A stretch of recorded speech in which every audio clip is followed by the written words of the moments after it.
Speaker, how did the 20-year war get started? It had been long assumed that the United States government, shortly before Iraq invaded Kuwait in August of 1990, gave Saddam Hussein a green light to attack. A State Department cable recently published by WikiLeaks confirmed that U.S. Ambassador April Glaspie did indeed have a conversation with Saddam Hussein 1 week prior to Iraq's August 1st, 1990 invasion of Kuwait. Amazingly, the released cable was entitled Saddam's Message of Friendship to President Bush. In it, Ambassador Glaspie affirmed to Saddam that the president, this is in quotes, the president had instructed her to broaden and deepen our relations with Iraq, close quote. As Saddam Hussein outlined Iraq's ongoing border dispute with Kuwait, Ambassador Glaspie was quite clear that, quote, we took no position on these Arab affairs, close quote. There would have been no reason for Saddam Hussein not to take this assurance at face value.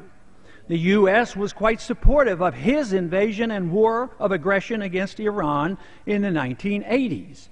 With this approval from the U.S. government, it wasn't surprising that the invasion occurred.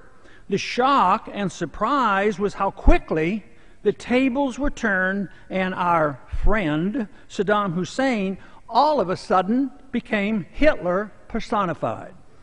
The document was classified supposedly to protect national security, yet this information in no way jeopardized our security.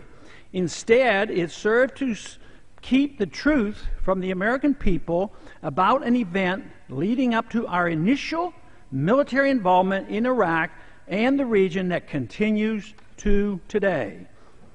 The secrecy of the memo was designed to hide the truth from the American people and keep our government from being embarrassed.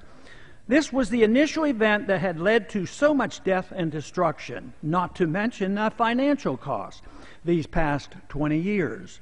Our response and persistent militarism toward Iraq was directly related to 9/11, as our presence on the Arabian Peninsula, and in particular Saudi Arabia, was listed by Al-Qaeda as a major grievance that outraged the radicals who carried out the heinous attacks against New York and Washington on that fateful day. Today, the conflict has spread through the Middle East and Central Asia with no end in sight. The reason this information is so important is that if Congress and the American people had known about this green light incident 20 years ago, they would have been a lot more reluctant to give a green light to our government to pursue the current war, a war that is ongoing and expanding to this very day. The tough question that remains is, was this done deliberately to create the justification to redesign the Middle East as many neoconservatives desired and to secure oil supplies for the West? Or was it just a diplomatic blunder followed up by many more strategic military blunders? Regardless, we have blundered into a war that no one seems willing to end. Julian Assange, the publisher of the WikiLeaks memo, is now considered an enemy of the state.